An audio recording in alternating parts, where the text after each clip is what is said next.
السلام علیکم ورحمۃ اللہ وبرکاتہ۔ دوستو، سوشل میڈیا کے اوپر ایک سوال اور ایک مسئلہ بہت ہی زیادہ ٹرینڈنگ میں رہتا ہے کہ حضرت علی اور حضرت معاویہ رضی اللہ عنہما میں سے کون حق پر تھا۔ ابھی حال ہی میں آپ نے مفتی طارق مسعود صاحب اور وہ بیوقوف انجینئر جو اپنے آپ کو کتابی ہونے کا دعویٰ کرتا ہے، اس کا مناظرہ ہونا تھا پر نہیں ہو سکا کیونکہ وہ سامنے نہیں آیا۔ مدعا یہی تھا کہ حضرت علی رضی اللہ عنہ حق پر تھے یا حضرت معاویہ رضی اللہ عنہ۔ وہ بیوقوف حب علی میں حضرت معاویہ رضی اللہ عنہ پر سب و شتم کرتا ہے اور الزامات بھی لگاتا ہے، اور اس کے چاہنے والے، اس کے رفقا، اس کے فالوور اور اس کے ان بھکت بھی یہ سمجھتے ہیں کہ حضرت علی اس مسئلے پر صحیح تھے اور حضرت معاویہ رضی اللہ عنہ غلط تھے۔ اس وجہ سے یہ حضرت معاویہ رضی اللہ عنہ کو کوستے رہتے ہیں۔ حقیقت کیا ہے؟ بہت سارے لوگ کنفیوز ہیں، بہت سارے لوگ یہ سوال بھی کرتے ہیں کہ حضرت علی اور حضرت معاویہ میں سے حق پر کون تھا۔ میں بہت ہی مختصر انداز میں کچھ باتیں حضرات کے سامنے پیش کرنا چاہوں گا، جس سے آپ خود سمجھ سکتے ہو کہ یہ معاملہ کتنا سنگین ہے اور کتنا باریک ہے، اور اس معاملے میں ہم کو کیا کرنا چاہیے۔ ہمارے اکابر، ہمارے علماء اور ہمارے اماموں نے ہم کو کیا نصیحت کی ہے کہ جب کبھی صحابہ اکرام کا اختلاف آپ کے سامنے آئے تو آپ کو کیا کرنا چاہیے۔ سب سے پہلے تو یہ سمجھ لے کہ حضرت علی اور حضرت معاویہ رضی اللہ عنہ کا اختلاف کہاں سے شروع ہوا۔ حضرت عثمان رضی اللہ عنہ کو خوارج نے قتل کر دیا، بلوائیوں نے قتل کر دیا، تو صحابہ اکرام نے اپنی باہمی مشاورت سے حضرت علی رضی اللہ عنہ کے ہاتھ پر بیعت کی اور ان کو خلیفہ بنا لیا۔ حضرت علی خلیفہ بن گئے تو یہ بات حضرت امیر معاویہ کو معلوم پڑی رضی اللہ عنہ، جو کہ اس وقت ملک شام کے گورنر تھے۔ اس وقت وہ مدینہ میں حاضر نہیں تھے۔ اب ہوا یہ کہ جب ان کو پتہ چلا کہ حضرت علی رضی اللہ عنہ نے لوگوں کی بیعت لے لی ہے اور خلافت کا اعلان کر دیا ہے، تو حضرت معاویہ رضی اللہ عنہ جو کہ ملک شام کے گورنر تھے، انہوں نے واضح خط لکھا اور مطالبہ کیا حضرت علی رضی اللہ عنہ سے کہ وہ حضرت عثمان رضی اللہ عنہ کے قاتلوں سے قتال لے، بدلہ لے۔ اب ہوا یوں کہ حضرت علی رضی اللہ عنہ نے تھوڑا تأمل کیا اور قتال لینے کو ٹال دیا۔ کیوں ٹال دیا؟ دو وجہ سے۔ پہلی وجہ تو یہ کہ بلوائیوں میں سے کس نے حضرت عثمان کا قتل کیا، صحیح قاتل کا پتہ نہیں تھا، صحیح قاتل کا پتہ نہیں تھا، اور شہادت شرعیہ موجود نہ ہونے کی بنا پر جب صحیح قاتل کا پتہ نہ ہو تو کسی کو قصاصاً قتل نہیں کیا جا سکتا۔ نمبر دو، یہ بات تو طے تھی کہ حضرت عثمان کو قتل کرنے والے بلوائی تھے، خوارج تھے، تو خوارج ایک بہت بڑی جماعت تھی، اور ایک بہت بڑی جماعت کو سزا دینا، ان سے قتال لینا، یہ بھی بہت دشوار کام تھا اور سخت فتنہ پیدا ہونے کا اندیشہ تھا۔ اس وجہ سے حضرت علی نے تھوڑا ٹال مٹول کیا، تأمل کیا اور قصاص لینے سے اپنے آپ کو روک دیا۔ اب جواب حضرت معاویہ کی خدمت میں جب گیا، یہ دونوں مدعے، پہلا مدعا یہ کہ صحیح قاتل کی پہچان نہیں ہے، دوسرا یہ کہ یہ تو پتہ ہے کہ قاتل ایک بڑی جماعت میں سے ہے، تو وہ پوری جماعت کو سزا دینا اور قتل کرنا یہ بہت دشوار کام ہے، اس سے مدینہ کے اندر فتنہ پھیل سکتا ہے، اس وجہ سے فتنہ نہ پھیلے، اس وجہ سے اب میں قتال نہیں لے سکتا۔ اب جب یہ جواب حضرت امیر معاویہ رضی اللہ عنہ کی خدمت کے اندر پہنچا تو جواب دینے والوں نے یہ کہا کہ حضرت علی قتال لینے سے ڈر رہے ہیں، قصاص لینے سے ڈر رہے ہیں، اور حضرت علی قصاص لینا ہی نہیں چاہتے، حضرت علی ٹال مٹول کر رہے ہیں۔ اب حضرت امیر معاویہ کو جب یہ بات اور یہ جواب ان کو پہنچا اور شکایت یہ کی گئی کہ وہ قتال لینے میں ٹال مٹول کر رہے ہیں، تو حضرت امیر معاویہ غصے میں آئے اور انہوں نے حضرت علی کو ایک خط لکھا اور اس میں یہ کہا کہ جب آپ میں اتنی قوت نہیں کہ حضرت عثمان رضی اللہ عنہ کے قصاص لے سکے اور ظالم کو سزا دے سکے، تو آپ ملک کے انتظامات اور خلافت کے انتظامات کیسے سنبھالیں گے؟ آگے لکھا، لہٰذا آپ خلافت کے مستحق نہیں، آپ دستبردار ہو جائیں، میں خلیفہ بنتا ہوں، میں قصاص بھی لوں گا اور حکومت کے، خلافت کے سارے امور، سارے انتظامات کو بھی سنبھالوں گا۔ اب دیکھیے ہوا کیا، حضرت امیر معاویہ نے اعلان کر دیا کہ آپ خلافت سے ہٹ جائیں، میں خلیفہ بنوں گا، میں حضرت عثمان کے قاتلوں کا بدلہ بھی لوں گا، ان سے قصاص لوں گا، اور حکومت کے اور خلافت کے تمام امور اور انتظامات کو بھی سنبھال لوں گا، آپ کیا ہو جائے، مستعفی ہو جائے یا پھر آپ دستبردار ہو جائے۔ حضرت علی رضی اللہ عنہ کے پاس جب یہ خط پہنچا تو حضرت علی رضی اللہ عنہ کو ایک حدیث یاد ہے، مسلم شریف کی وہ حدیث ہے، اذا بوعی لخلیفتین فقتلوا الآخر منہما، رواہ مسلم، کتاب الامارت، باب اذا بوعی لخلیفتین، جلد نمبر 2 صفحہ نمبر 128، مسلم شریف کی روایت ہے۔ حضرت علی کے سامنے یہ حدیث تھی کہ اگر 2 خلیفاؤں کے ہاتھ پر بیعت لی جائے تو جو دوسرا خلیفہ ہو اس کو قتل کر دیا جائے۔ اب دیکھیے حضرت علی کو یہ لگ رہا ہے کہ حضرت عثمان میری خلافت کو نہیں مان رہے اور دوسری خلافت کا اعلان کر رہے ہیں۔ ادھر حضرت امیر معاویہ کو یہ لگ رہا ہے کہ حضرت علی اس لائق نہیں ہے کہ وہ حضرت عثمان کا بدلہ لے، ظالموں سے قصاص لے، تو وہ حکومت کے انتظامات آگے کیسے سنبھالیں گے۔ اب آپ خود غور کریں کہ حضرت علی رضی اللہ عنہ کی بھی کوئی غلطی نہیں، حضرت امیر معاویہ کی بھی کوئی غلطی نہیں، دونوں حق پر ہے، لیکن درمیان کے اندر جو لوگ باتیں پہنچا رہے ہیں، جو لوگ لگائی اور بجھائی کا جو کام رہے، ان لوگوں نے آگ کو کیا کر دیا، بھڑکا دیا۔ شکایت لے جانے والوں نے ایسی شکایت کی کہ حضرت علی ڈر رہے ہیں اور قصاص نہیں لے رہے، اور یہاں تک کہا کہ حضرت عثمان کے قتل کرنے میں حضرت علی رضی اللہ عنہ کا ہاتھ ہے۔ شکایت کرنے والوں نے یہ بھی کہا۔ تو حضرت علی نے جب قصاص لینے کو ٹال دیا اور قصاص لینے سے انکار کر دیا، تو وہ جو شکایت حضرت امیر معاویہ کے پاس پہنچی تھی کہ حضرت علی نے سازش کر کے حضرت عثمان کو قتل کروا دیا اور لوگوں سے بیعت لے کر خود خلیفہ بن گئے، یہ جو سازش رچی گئی تھی اور جو شکایت کی گئی تھی حضرت امیر معاویہ کے پاس، تو ان کو اس پر کیا ہو گیا، قوی شبہ ہو گیا کہ شاید ایسا ہی ہوا ہوگا کہ حضرت علی نے حضرت عثمان کے قتل کی سازش کی، ان کو قتل کروا دیا اور خود خلیفہ بن گئے۔ اب جب قاتلوں کو سزا دینے کا جب موقع آ رہا ہے اور سزا دینے کے لیے جب کہا جا رہا ہے تو حضرت علی ٹال مٹول کر رہے ہیں۔ مطلب یہ کہ حضرت علی رضی اللہ عنہ مدینہ میں، حضرت امیر معاویہ رضی اللہ عنہ یہ ملک شام میں، درمیان میں جو خط و کتابت ہو رہی ہے، درمیان میں ان کی جو خط و کتابت ہو رہی ہے، تو بیچ میں جو فتین لوگ تھے انہوں نے حضرت امیر معاویہ کو کچھ بتایا، واقعہ کچھ تھا، بتایا کچھ، اس وجہ سے دونوں کے ذہنوں کے اندر جو باتیں آئی، جو باتیں اس کے مطابق انہوں نے فیصلہ لیا۔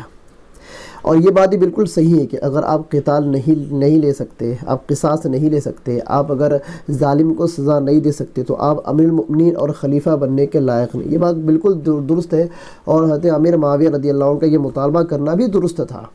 لیکن چونکہ حضرت علی رضی اللہ عنہ نے جو جواب دیا تھا وہ جواب یہ تھا کہ میں قصاص اس لیے نہیں لے رہا ہوں کہ اس وقت قصاص لینا بالکل مناسب نہیں ہے، کیونکہ صحیح قاتل کی پہچان بھی نہیں ہے، پلس قاتل جس جماعت سے ہے وہ جماعت بہت بڑی ہے، ان لوگوں کو سزا دینا یہ دشوار کام ہے۔ پھر جب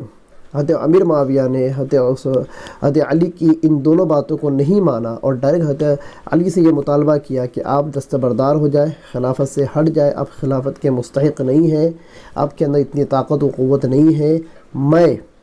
حضرت عثمان کے قاتلوں کا بدلہ بھی لوں گا، قصاص بھی لوں گا اور حکومت کے انتظامات کو بھی سنبھالوں گا۔ اگر باریکی سے دیکھیں تو حضرت علی بھی اپنی جگہ صحیح تھے، حضرت امیر معاویہ بھی اپنی جگہ صحیح تھے۔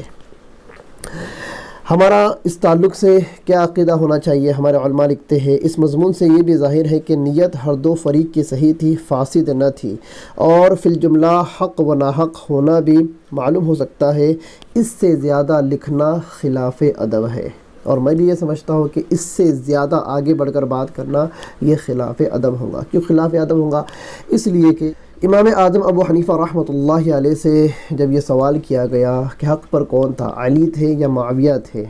تو امام اعظم ابو حنیفہ رحمۃ اللہ علیہ نے بڑا بہترین جواب دیا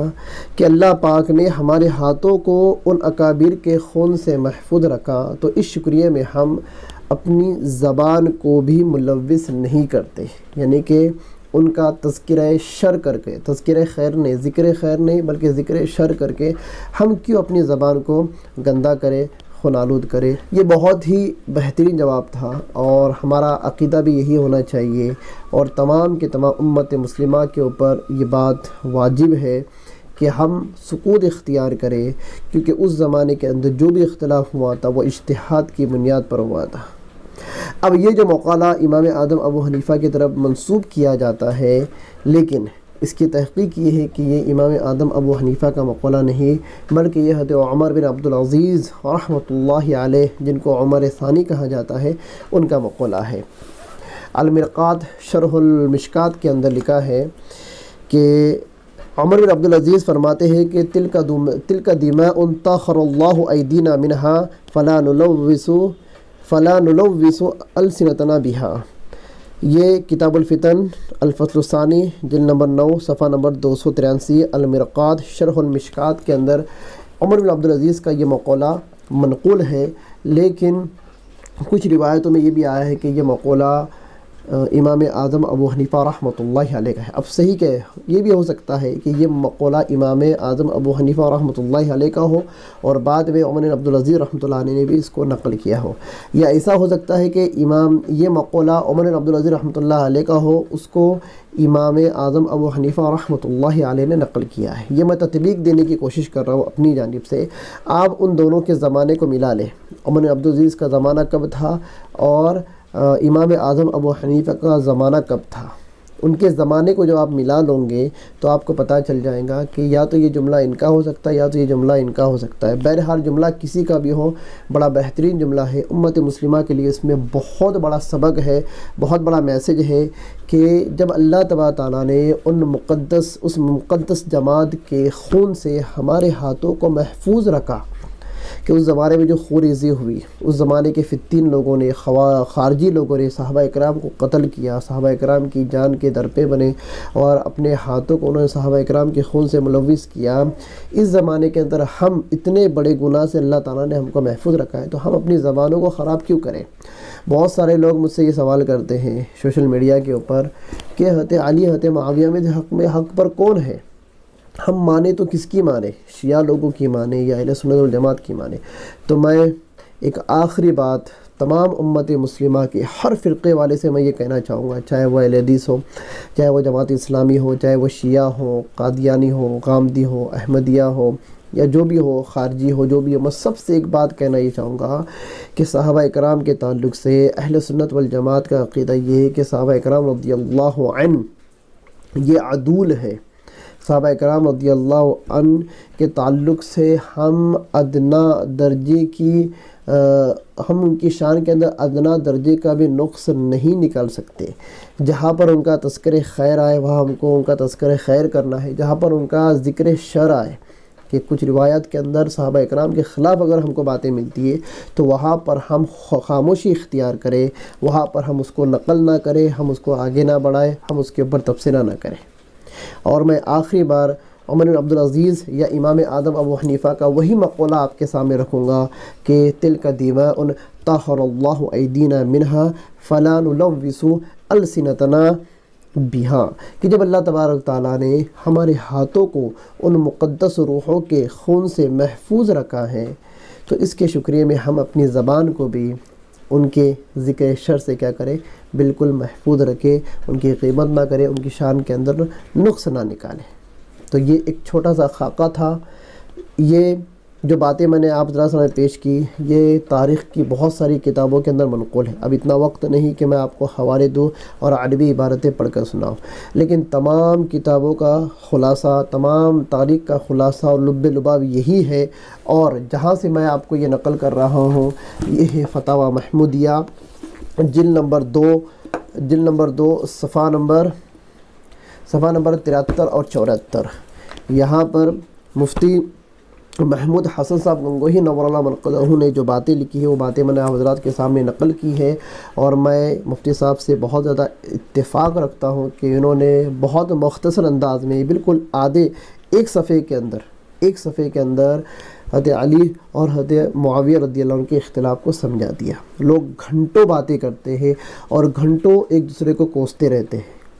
کچھ لوگ ایسے ہیں سوشل میڈیا کے اوپر جو حضرت علی کو بڑھاوا دینے پہ لگے ہوئے ہیں کہ وہ اہل بیت تھے، یہ تھے، وہ تھے، اور کچھ لوگ حضرت امیر معاویہ کو غاصب خلافت کہتے ہیں، نہ جانے کیسے جملے ان کے اوپر کستے ہیں، اور یہاں تک کہ کتابیں بھی لکھی، ہزاروں گھنٹوں سوشل میڈیا کے اوپر حضرت امیر معاویہ کے خلاف ویڈیو کلپنگ بنا کر ڈالے، اس کے علاوہ کتابیں بھی لکھی. کیا لکھی ہیں؟ کتابیں بھی لکھی. بہرحال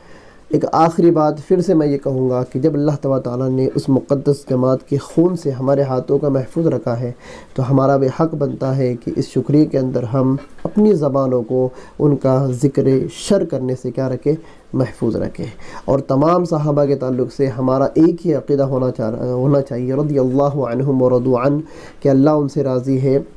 وہ اللہ سے راضی ہے، اور اللہ تعالیٰ نے ان کو دنیا کے اندر ہی جنت کی بشارت دی تھی. اللہ ان سے راضی تھے، وہ اللہ سے راضی تھے. ہم کیوں اپنے نام اعمال کے اندر ان کی برائی کر کے، ان کا ذکر شر کر کے اپنے نام اعمال کے اندر اپنے گناہ لکھوائے؟ بہرحال تو پوری امت مسلمہ کا